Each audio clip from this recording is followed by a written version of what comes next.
Jadi, saya ingin sepakati dulu bahwa sebetulnya kalau kita bicara akhir zaman dengan diutusnya Rasulullah SAW, maka itulah sudah masuk dalam ruangnya akhir zaman itu.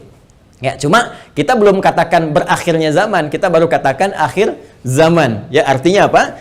Kita berada di penghujung kehidupan dunia, ya, dan akan dekat ke akhir kehidupannya, artinya selesai di dunia ini, karena dengan risalah selesai, maka tinggal umat menjalani sampai batas yang Allah tentukan. Ya, batas waktu yang telah Allah tetapkan, kalau menunjuk kepada waktu spesifiknya, detiknya, menitnya, sampai jamnya, disebut dengan sa'ah namanya, as-sa'ah. Ya. Nanti di periode ini ada kejadian-kejadian, ya, di mana segala hal bisa muncul, ya, bisa terjadi banyak hal nanti kita sebutkan, baik itu nanti huru-hara, baik itu banyak musibah, baik itu nanti selesai kehidupan, wafat, bangkit, sesuatu terjadi. Sesuatu yang banyak terjadi, bangkit dan sebagainya disebut dengan qiyamah namanya. Ya, asalnya qiyam, sifatnya ditambah ta disebut dengan qiyamah. Karena itu nanti peristiwanya disebut dengan yaumul qiyamah. Yaumul qiyamah. Ya. Nanti ada surah Al-Qiyamah, surah ke-75, gitu kan? La uqsimu biyaumil qiyamah, ini peristiwanya. Tapi kalau kita ingin menunjuk kepada waktunya spesifik, ya, berakhir nih waktunya, selesai, sehingga terjadi kiamat yang dimaksudkan. Kita serap ke dalam bahasa Indonesia menjadi kiamat. Ya, berakhir waktunya disebut dengan sa'ah. Sa'ah menunjuk kepada, kalau sekarang dalam bahasa Arab standar sekarang sa'ah disebut jam. Ya, jam ada detiknya, kan sa'alan. Jam berapa sekarang? Ya, sampai ke detiknya, sampai ke menitnya dan seterusnya, itu menunjuk kepada waktu ini disebut dengan sa'ah.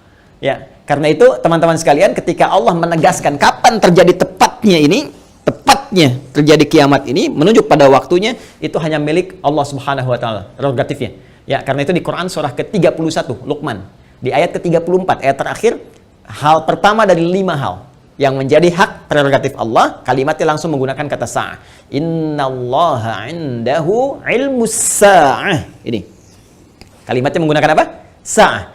Ya, di hadis Muslim, nomor hadis yang ke-8, disebut dengan hadis Jibril, ya, alaihissalam, ketika beliau bertanya mengonfirmasi kepada Rasulullah, ya, Sayyidina Muhammad sallallahu alaihi wasallam, bertanya tentang kapan tepatnya terjadi kiamat. Maka kalimat terakhirnya ketika bertanya tentang iman, Islam, ihsan, mata sa'ah. Mata sa'ah, kapan tepatnya terjadi kiamat? Nabi menjawab, mal mas'ulu anha bi'alama minas sa'il. Kenapa penting saya sebutkan ini? Nah, ada langsung firman Allah dalam Al-Quran, pembukaan satu surah, di surah ke-54, Al-Qamar. Ya, Al-Qamar. Dalam pandangan Allah, Allah menyebutkan bahwa ketika Rasulullah diutus sebagai Rasul di akhir zaman, artinya zaman ini terakhir dalam kehidupan, nggak ada nanti umat yang baru lagi, nggak ada Rasul diutus lagi dan sebagainya. Itu sudah Allah mendeklarasikan satu pembuka kalimat dalam firman yang sangat singkat tapi tajam sekali. Iqtarabatis sa'ah. Iqtarabatis sa'atu wansyaqqal qamar. Quran surah ke-54 ayat yang pertama. Jadi Allah sudah menyampaikan sejak Nabi SAW diutus kurang lebih 15 abad yang lalu, kan? Allah menyampaikan iqtarabatis sa'ah. Ya, masa itu sudah dekat. Ya, jadi sejak diutusnya Nabi, Allah sudah mendeklarasikan, sudah menyampaikan, ya, menginformasikan pada seluruh hambanya bahwa ini kejadian ini sudah dekat. Ya, dengan diutusnya Rasulullah, bahwa zamannya akan berakhir. Cuma dekatnya dalam konteks firman Allah dengan pandangan kita tentu sangat berbeda. Ya, karena dimensinya tidak serupa, sifat-sifatnya jauh berbeda, kan? Maka demikian pula memahami firman Allah tidak menggunakan pendekatan akal manusia. Jangan kita katakan dekat dengan ukuran kita, tidak. Lihat ukuran Allah. Ya, di mana ukuran Allah? Lihat surah Al-Ma'arij misalnya, ayat yang ke-6. Innahum yarawnahu ba'ida wa narahu qariba. Ya, mereka melihatnya masih panjang, kami melihatnya dekat. Kenapa? Karena ukuran waktu di sisi Allah, ya, itu sudah nggak pakai ukuran standar manusia lagi. Beda dimensinya. Ya, kita keluar dari wilayah kita di Indonesia dengan Malaysia sudah beda 1 jam. Ya, kita bisa ke Amerika, ke Kanada, itu sudah beda terbalik. Bisa di sini siang, sana malam. Ya, baik. Jadi apalagi kita ukur dengan konteks kehidupan akhirat. Ya, ketika Allah berfirman dengan kita di sini, ya, antara kehidupan di luar bumi, di langit saja misalnya, itu yang sudah tidak ada gravitasi lagi, sudah gravitasi 0, itu perbedaan waktunya sudah berbeda jauh. Makanya ketika Al-Quran menginformasikan fi yaumin kana miqdaruhu alf sanatin mimma ta'udun, ya ada 1 tahun bisa beda 1000 tahun. Dalam konteks orang dihukum di neraka bisa seharinya serasa 50.000 tahun, sehari bisa 1000 tahun. Artinya kalau Allah katakan misalnya 7 hari, berarti masih 7.000 tahun ya. Ya, 2 hari berarti masih 2.000 tahun dalam konteks terkecilnya, dalam pandangan kita. Tapi kita tidak tahu kapan itu terjadi. Secara singkat, Allah sudah mengatakan bahwa sejak Rasulullah SAW diutus, ini keadaan sudah akhir zaman. Ya kan? 1. Dan sudah mendekat kepada kiamat. Cuma dekatnya itu kapan waktunya, kita tidak tahu. Dalam pandangan Allah dekat, dalam pandangan kita ngitung dari masa Nabi ke sini masih 15 abad, belum kiamat juga. Ya kan? Sekarang belum kiamat juga, makanya jangan tanya tentang waktunya. Ya, yang ditanya persiapan kita apa? Ya, kalau Anda bertanya tentang waktu pada sesuatu yang sudah diatur, kaidah mengatakan sesuatu yang sudah diatur, jangan banyak ditanya lagi. Nanti menjadi semakin tidak teratur keadaan Andanya. Ya, matahari terbit dari timur, tenggelam di darat. Masih Anda tanya, kenapa terbit dari timur? Itu kurang kerjaan. Ya, kurang kerjaan. Ya, kenapa malam gelapnya? Itu kurang kerjaan. Jelas ya? Kenapa? Karena sudah kita mengerti, itu ma'lumun bid-darurah, sudah dipahami, sudah dimengerti. Naluri kita sudah bisa membaca, akal kita sudah mengetahuinya, ditanamkan dalam diri kita. Karena itu, sesuatu yang sudah Allah atur, jangan ikut-ikut mengatur lagi. Ya, Nabi pernah ditanya tentang kiamat, Nabi tanya, bagaimana persiapan kamu kalau terjadi besok? Jangan tanya waktunya. Karena Allah rahasiakan semua itu supaya memberikan getaran pada jiwa kita dan katalis pada diri kita untuk meresponnya dengan semangat beramal dan menyiapkannya. Itu poinnya. Baik, jadi kalau kita sudah pahami ini semua, bahwa kita hadir saat ini, aktivitas kita ada di penghujung zaman, artinya memang kita sudah berada di akhir zaman, tapi kita tidak tahu kapan zaman berakhir. Tapi kita bisa melihat tanda-tanda yang disampaikan Rasulullah SAW di setiap perubahan-perubahan yang terjadi di akhir zaman itu. Perubahan-perubahan inilah yang menjadikan kita mesti menghadapi tantangan-tantangan yang dimaksudkan. Karena setiap era perubahan tadi itu ada tantangannya tersendiri, tahadiyatnya sesuai dengan karakteristik umatnya. Nah, pertanyaannya, apa yang diinformasikan oleh Rasulullah di zaman beliau berupa tantangan-tantangan, sampai perubahan-perubahan setelah masa-masa beliau kemudian wafat, bagaimana prediksi-prediksi yang disampaikan oleh para sahabat, ini yang coba kita uraikan. Dan di antara uraian itu, ada yang teman-teman sebut dengan petaka-petaka. Ada yang kita istilahkan dengan musibah-musibah. Seperti apa musibah yang digambarkan itu di setiap waktu-waktu yang berganti sepeninggal Nabi SAW, itu yang coba kita turunkan. Lalu kita akan mengaji bagaimana Nabi memberikan petunjuk kepada kita dengan izin Allah Subhanahu wa taala, saking sayangnya kepada kita, supaya setiap umat yang mengalami masa-masa itu lulus menghadapi ujiannya. Itulah rahmat Allah Subhanahu wa taala. Itulah diantara sifat Rasulullah yang disebut dengan rahmatan lil alamin, saking cintanya kepada seluruh pengikut beliau, umat beliau, maka beliau memohon kepada Allah diberikan petunjuk oleh Allah, begini, setiap era ini nanti akan ada begini, nanti kamu akan hadapi begini, begini cara menghadapinya, begini cara menjaganya. Kalau kita lakukan itu dengan baik, maka Allah akan menyelamatkan kita dari keadaan-keadaan yang dimaksudkan dan lulus kita ujian sampai kita menghadap kepada Allah Subhanahu wa taala. Kehidupan ini sebentar. Ya, sebentar. Jadi kalau kita terlampau banyak mainnya, sayang. Ya, pada akhirnya kan selesai. Karena itu patut kita menata diri dengan baik supaya maksimal kita bisa hadapi.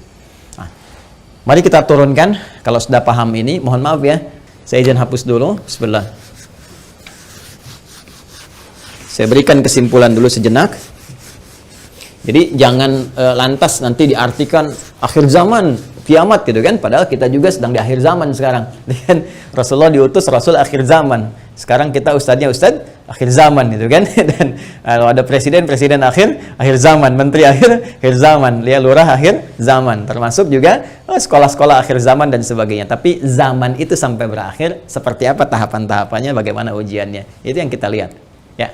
Di kesimpulan pertama, 1, tentang akhir zaman sudah kita bahas ya, adalah satu era terakhir ya, era terakhir dari umat manusia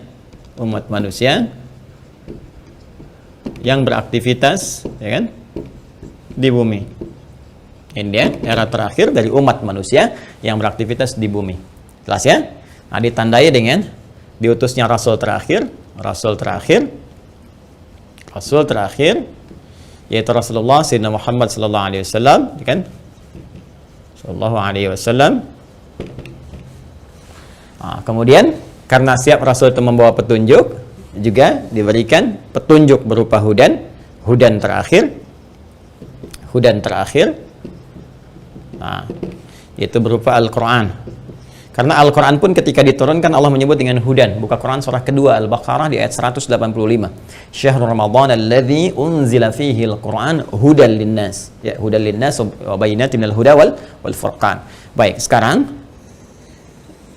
dari sejak diutusnya Rasulullah sudah masuk akhir zaman, bagaimana perjalanan? Nah, kalau kita turunkan dari sini di masa Rasulullah SAW, Rasul ya SAW sampai dengan kita sekarang, ya.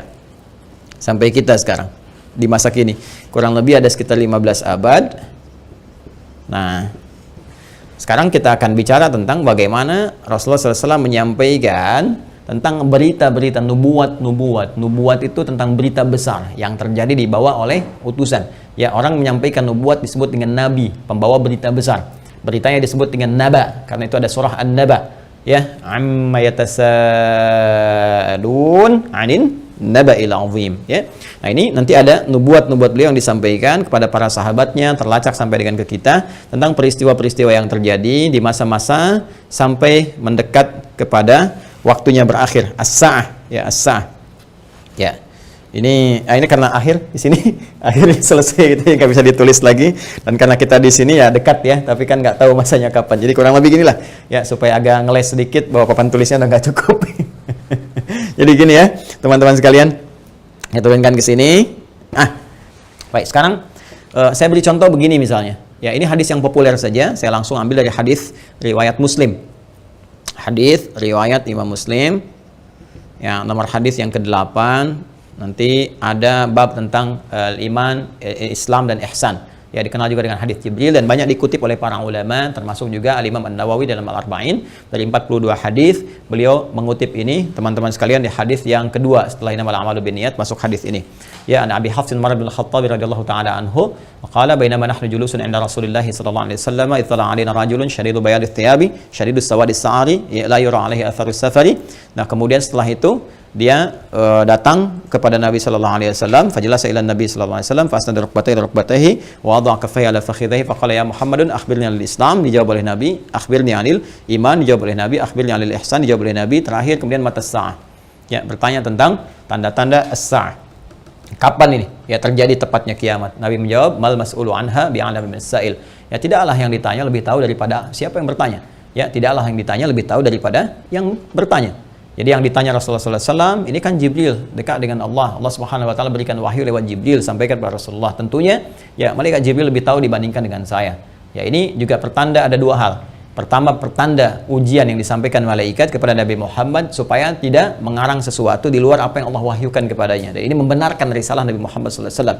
Yang kedua juga, salah satu pertanda bagaimana ta'zimnya, ya, kagumnya malaikat Jibril kepada Nabi Muhammad karena merasa Rasulullah lebih dekat dengan Allah Subhanahu Wa Taala. Bagaimana dipuji dalam Al-Quran, wa innaka la'ala khuluqin 'azim, dijamin surga sebelum wafatnya, inna a'tainakal kautsar. Ya, tentu ada pertanyaan dari malaikat, nih hamba luar biasa disayang Allah, dan hamba manusia yang sudah pada tingkat tersayang dari Allah itu melebihi malaikat.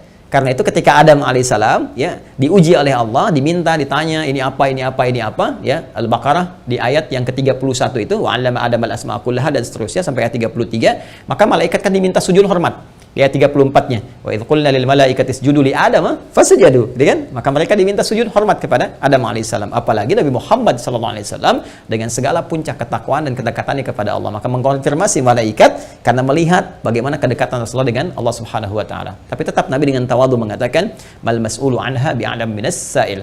Ya, kemudian bertanya an amaratiha, maka akhbirni, ya, an amaratiha, maka sampaikan kepadaku. Ya, informasikan maksudnya kepada malaikat Jibril ini supaya didengar oleh sahabat-sahabat yang lain dan disampaikan kemudian kepada generasi setelahnya sampai dengan ke kita.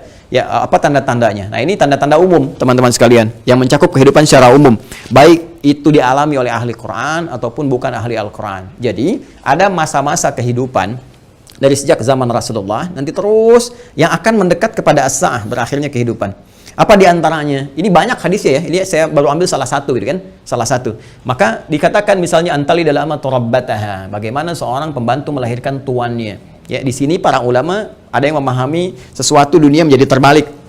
Ya, suatu dunia menjadi terbalik. Kalau kita lihat tekstual kan nggak mungkin, pembantu kok lahiran tuan, kan? nggak mungkin. Tapi ada yang mengartikan banyak hal. Ya, keadaan jadi terbalik. Ya, misalnya, mohon maaf ya, kan biasanya tuan yang mengatur pembantu, sekarang pembantu ngatur tuan. Ya, jadi nanti ditafsir dengan hadis-hadis lain, ketika yang benar disalahkan, yang salah dibenarkan. Kemudian pembantu melahirkan tuan, ada yang mengartikan dengan perzinahan, ya selingkuh antara pembantu dengan tuan, dengan majikannya dan sebagainya, atau majikan memanfaatkan tuan dan sebagainya. Ya, ada kalimat-kalimat seperti itu. Wa antaral khufata rawatal alata. Ya, kemudian Anda bisa melihat kata Nabi sallallahu alaihi wasallam bagaimana pada masa itu orang-orang Baduy yang ya dari jauh dari pedesaan tiba-tiba mendapatkan sesuatu yang luar biasa sampai ya tatawaluna fil bunyan, lomba mendirikan bangunan. Ya, ini ada yang memahami bahwa orang yang biasanya mengembala kambing, artinya orang-orang yang desa dari jauh dari apa yang tidak terbiasa dengan hal-hal yang mewah, tiba-tiba sibuk dengan kemewahan-kemewahan. Ya, kemudian nanti ditafsir di hadis lain, orang-orang berlomba-lomba dalam urusan dunia, sampai orang-orang desa pun ada ikut-ikutan, ya, pengen terlibat dalam konteks dunia dan sebagainya, yang biasanya mereka hidup dalam keadaan-keadaan yang serba sederhana dan sebagainya. Jadi situasi ini situasi umum. Ya, nanti ada hadis terkait dengan banyak menyebar penyakit-penyakit yang menular, yang jarang ada obatnya dan sebagainya. Ini masih persoalan-persoalan umum yang dengan umum ini dialami oleh semua orang. Artinya mau ahli Quran, bukan ahli Quran, ya akan mengalami peristiwa ini. Ya, saat kebenaran mulai tertukar, saat macam-macam dan seterusnya lah. Ya, tapi alhamdulillah kita nanti masih dilindungi dengan hadirnya hadis-hadis lain. Ya, masih ada ulama-ulama. Walaupun nanti mesti hati-hati ketika ulama banyak yang diwafatkan Allah Subhanahu Wa Taala. Sekarang kurang lebih sudah di atas 400 dari situasi pandemi saja di Indonesia saja. Itu bukan yang kaleng-kaleng, itu ulama-ulama yang memang ahli pesantren, ahli dzikir, ahli ilmu dan sebagainya. Mesti hati-hati juga. Ya, alhamdulillah kita masih ada orang-orang yang istighfar, bangun di malam hari, orang-orang yang mendekat kepada Allah, orang-orang yang taubat, masih kita dilindungi oleh Allah. Ya, jadi keadaan-keadaan ini, tapi petunjuk-petunjuk ke arah ini sudah mulai terasa. Artinya Nabi menyampaikan setelah kehidupan beliau akan dialami masa-masa ini. Ya, jadi masa-masa ini sudah terjadi fitnah kubra dari masa tabi'in, ya, dari masa sahabat akhir-akhir ke tabi'in. Setelah itu kan ada juga peristiwa-peristiwa ini. Sampai juga di kita sekarang pun kita rasakan peristiwa itu. Tapi jangan disimpulkan berarti besok kiamat. Jumat lagi gitu ya. Nah, jangan-jangan ngambil kesimpulan gitu juga. Ada variabel-variabel lain yang harus kita pahami, tapi kita mesti waspada. Ini berupa fitnah. Ini yang saya maksudkan. Ini ujiannya. Ujiannya. Ingat nanti ya, ada fitnah, ada musibah, ada bala, ada ibtala, itu beda-beda. Ya, itu beda-beda. Nah, ingin saya katakan bahwa ini ujian kita di sini. Ini ujian kita. Karena ini ujian kita mesti lulus, teman-teman sekalian. Nah, sekarang jangan langsung kita pahami ini kiamat besok ini, tidak. Nabi ingin mengatakan di masa depan ada tantangan-tantangan tuh akan begini. Dan ini kalau tantangan-tantangan ini nggak bisa dihadapi, sudah ini akan menjadi variabel yang mempercepat terjadinya kiamat. Artinya cepat menuju ke arah ini. Ya. Kalau orang udah nggak bisa dikendalikan, nggak ada orang jujur semua, orang semua berperilaku maksiat, orang semua berperilaku fahsya, mungkar dan sebagainya, ini mempercepat. Tapi kalau kita bisa lulus ujian-ujian ini, minimal rahmat Allah kita dapatkan.